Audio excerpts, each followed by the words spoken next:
Hello dear students. आज हम लोग पोइट्री नाइन्थ क्लास का जो पोइट्री है, सेकंड पोइट्री, उसको डिस्कस करेंगे, which is on his blindness by John Milton. John Milton was born on 1608 Bread Street London on 9th of December. उनका जन्म हुआ था 9th of December Bread Street London में 1608। Okay, he was a well known puritan poet of the 17th century. What is mean by puritan poet? Puritan is a group of Christian जो बहुत simple way में God को worship करते थे। Okay, in England. ये सब जो writer के बारे में जो पॉइंट्स हैं वो सब आपको पढ़ना बहुत ज़रूरी है। एग्ज़ाम पॉइंट ऑफ व्यू से बहुत इंपॉर्टेंट है। Okay, he was a well known, बहुत परिचित थे। Okay, it is widely acknowledge that he lost his eye site but developed his insight.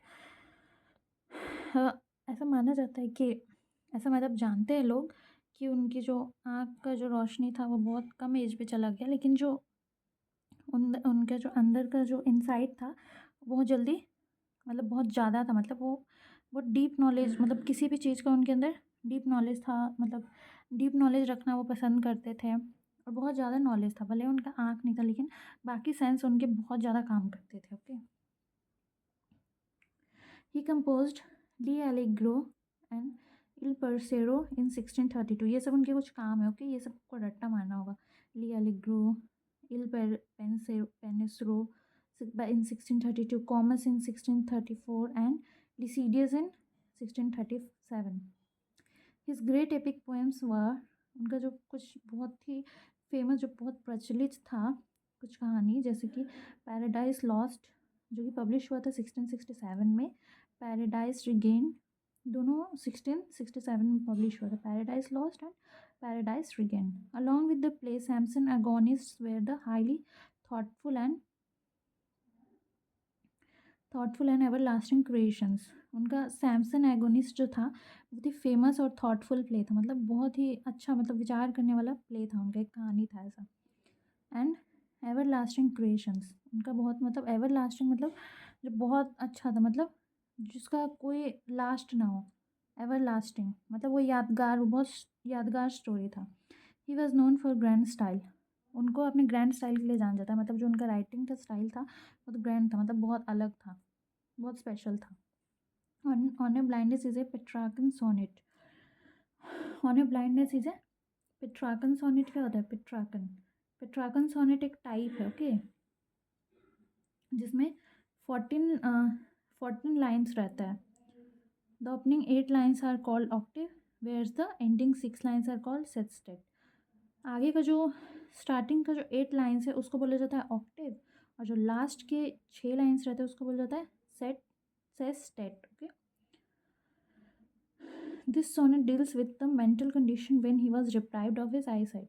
ये जो पोएम है, ये जो पोम है, ये इनका मेंटल कंडीशन को शो करता है। ठीक है, जब उनके आँख की रोशनी चली गई थी तो उनका दिमाग कैसे, मतलब अ, जैसे आपका ये आँख का रोशनी, मतलब आप थोड़ी देर के लिए, आपको नहीं, आँख पे पट्टी बांध दिया जाएगा, आप नहीं देख पाएंगे, तो आपको कैसा फील होगा? मतलब पागल टाइप आपको लगेगा ना। तो उसी तरीके से उनका जब मेंटल कंडीशन बहुत, मतलब बहुत ज़्यादा हिल गया था मेंटल कंडीशन, जब उनका आई साइट चला गया था। So let's start the poem. So let's start. On his blindness. When I consider, okay, when I consider how my light is spent, are my half days in the dark world and white.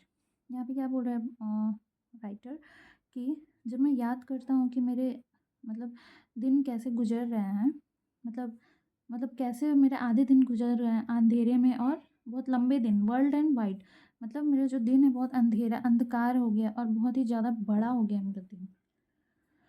यहाँ पे how my light is spend का होगा how my day is spend, मेरा दिन कैसे गुजर रहा है। और half day my in the dark world and white, भाई मतलब उनका दिन बहुत लंबा चौड़ा गुजर रहा है। And that one talent which is death to hide, और जो उनका एक कला है, जो उनका प्रतिभा है, विच डेथ टू हाइड मतलब जो छुपा हुआ है उनके दिल के अंदर, मतलब उनके उनके दिमाग में जो उनका प्रतिभा है वो दिल में छुप गया है। Okay, lost with me useless thought my soul more bent, मुझे को ऐसा फील करा रहा है, मतलब जो मेरा अंधकार जो मेरे लाइफ में छाया हुआ है, ऐसा फील करा रहा है कि मैं कुछ नहीं हूँ, मैं यूज़लेस हूँ। बट मेरा ऐसा कुछ नहीं है, मतलब मैं बहुत कुछ करना चाहता हूँ, लेकिन मैं झुक गया हूँ, मतलब my soul is bent, more bent. मैं झुक चुका हूँ क्योंकि मेरे पास आई साइट नहीं है, मैं कुछ नहीं कर पा रहा हूँ। To serve there with my maker and present, मैं अपने जो मेकर है, to serve thy with my maker, मतलब मैं जो मेरे को जो भगवान बनाया, मैं उनको उनके बारे में कुछ लिखना चाहता हूँ, लेकिन मैं कैसे लिखूँ और कैसे उनको पेश करूँ, ये मेरे को समझ नहीं आ रहा है। मैं ट्रू अकाउंट लेस्ट ही रिटर्निंग चिट, मतलब मेरा तभी, मतलब मेरा जीवन सफल है मैं जब उनके बारे में लिख पाऊँगा। Doth God exact day labour light tonight fondly ask what patience to prevent. ये बोल रहा है भगवान से कि क्या, मतलब आपने मेरे साथ ऐसा क्यों किया, मतलब मेरे साथ इतना, मतलब मेरा आँख को रोशनी क्यों छूना। फॉन्डली आस्क, वो पूछते हैं कि मेरे आँखों की रोशनी आपने क्यों छूनी, भगवान से पूछते हैं। बट पेशेंस टू प्रिवेंट,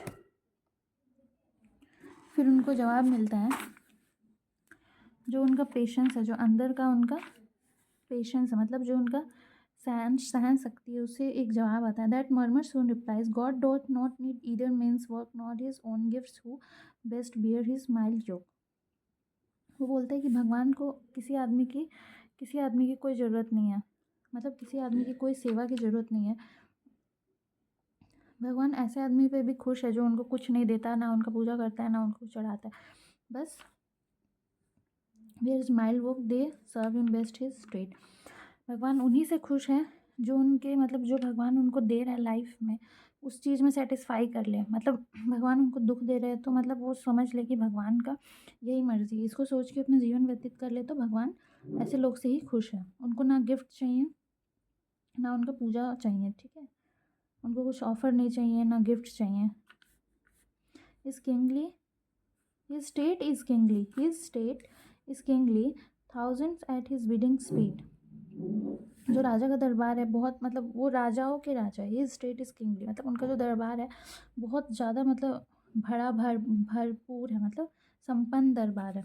और उनके पूजा में लोग, उनके दरबार में लोग हमेशा उनके भीख के लिए, मतलब उनको उनके प्रसाद के लिए इंतज़ार करते हैं कि भगवान हम लोग को अपना दर्शन दे, अपना आशीर्वाद दे। Opposed to our land and ocean without it, they also serve who only stand and wait. Writer क्या बोल रहे हैं कि लैंड और ओशियन जो, वो अपना काम कभी रोकता नहीं, वो लोग अपने काम करते ही रहते। जो समुद्र है या जो ज़मीन है, वो लोग दिन रात अपने काम में लगे रहते। तो भगवान उसको भी, they also serve who only stand and wait, तो भगवान उनको भी सुनते हैं जो भगवान का सिर्फ बात मानते हैं। मतलब भगवान जैसे रास्ते पे हम लोग को चला रहे हैं, जो हम लोग को दे रहे लाइफ, उसको मान के अपना ज़िंदगी जो व्यतीत करते हैं, भगवान उसके भी साथ है। Okay, so this was the end of this sonnet, the end of the poem. Now let's see इसका जो फुल ऑन क्या बोलते हैं, मोरल क्या है। इसका मोरल हम लोग को मिल रहा है, in this sonnet Milton gives as a moral message, man should be humble and work according to God's will. मतलब इंसान को हमेशा हम्बल रहना चाहिए, मतलब सहन सहन करने वाला रहना चाहिए, मतलब भगवान के प्रति झुका रहना चाहिए कि चलो भगवान की यही मर्जी थी। भगवान चाहते ही थे कि राइटर जो है, पोट जो है, वो अंधे रहें, ताकि उनके अंदर का जो कला और प्रतिभा है बाहर निकल के आए। ये इसमें उनकी भगवान की मर्जी थी, इसीलिए ये चीज़ समझ के हम लोग को अपना जीवन व्यतीत करना चाहिए। जो भी भगवान हम लोग को दे रहे हैं, जैसा हम लोग को ज़िंदगी काट रहे हैं, कटवा रहे हैं, उसी में खुश रह के हम लोग अपना ज़िंदगी काट लेना चाहिए। Okay, so that was the end of the poem. Thank you everyone.